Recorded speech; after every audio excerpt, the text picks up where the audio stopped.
One, two, three, four. Perkenalkan, nama saya Rafida Tukayang, saya dari Prodi Studi Agama-Agama dengan NIRIM 2520218561. Di sini saya akan menjelaskan salah satu bagian dari PUEBI. PUEBI adalah Pedoman Umum Ejaan Bahasa Indonesia. Ejaan sendiri adalah seperangkat aturan tentang cara menuliskan bahasa dengan menggunakan huruf, kata, dan tanda baca sebagai sarananya. Singkatnya, ejaan digunakan untuk membuat tulisan yang baik dan benar. Kaidah penggunaan ejaan bahasa Indonesia terbagi menjadi 5 bagian di antaranya. Pertama, penulisan huruf, penulisan kata, penulisan unsur serapan, penulisan angka atau bilangan, dan pemakaian tanda baca. Saya akan menjelaskan penulisan huruf, yaitu penggunaan huruf kapital. Huruf kapital digunakan untuk pertama, huruf kapital dipakai sebagai huruf pertama awal kalimat, misalnya sebagai contoh, dia membaca buku dan atau dia sedang menangis.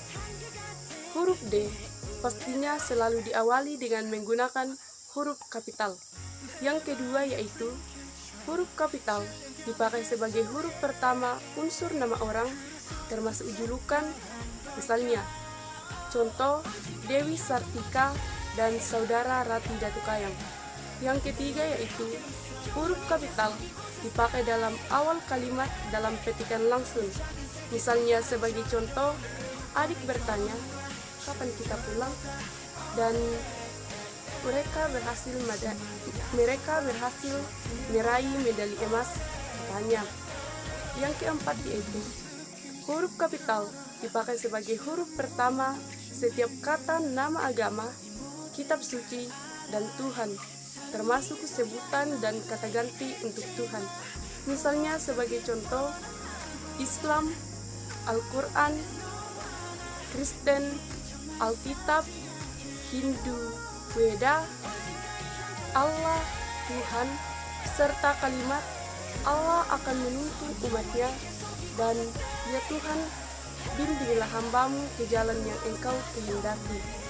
Untuk kata umatnya dan hambamu, huruf N dan M menggunakan huruf kapital, karena itu merujuk kepada kata ganti Sang Pencipta.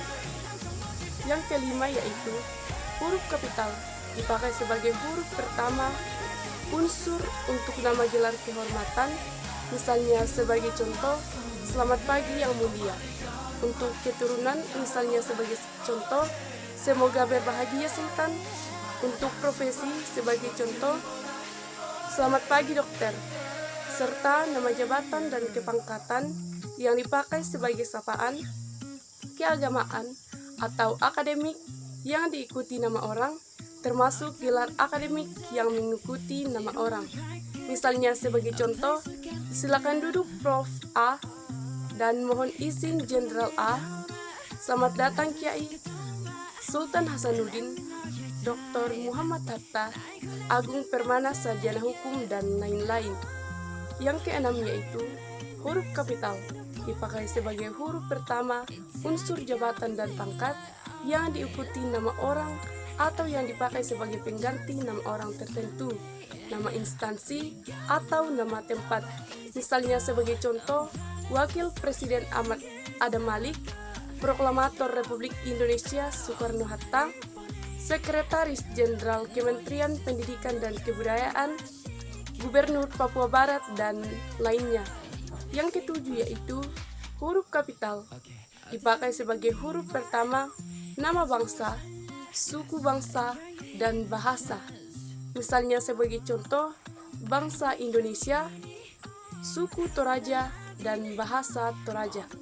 Yang kedelapan yaitu huruf kapital dipakai sebagai huruf pertama nama tahun, bulan, hari, dan hari besar atau hari raya. Misalnya sebagai contoh tahun Hijriah, bulan Maret, hari Minggu, hari Natal, dan lain-lain. Yang kesembilan yaitu huruf kapital dipakai sebagai huruf pertama nama geografi, misalnya sebagai contoh Jakarta, Asia Tenggara, Pegunungan Himalaya, Sungai Musi, dan lain-lain. Yang ke-10 yaitu huruf kapital dipakai sebagai huruf pertama unsur singkatan nama gelar, pangkat, atau sapaan, misalnya sebagai contoh SH Sarjana Hukum, PDT Pendeta, DR Dokter, TN Tuan, NY Nyonya, dan SDR yaitu Saudara.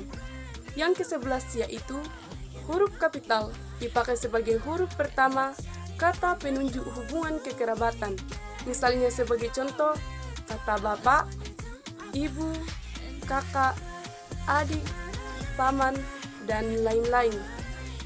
Mungkin itu saja dari saya. Sekian dan terima kasih. Shalom.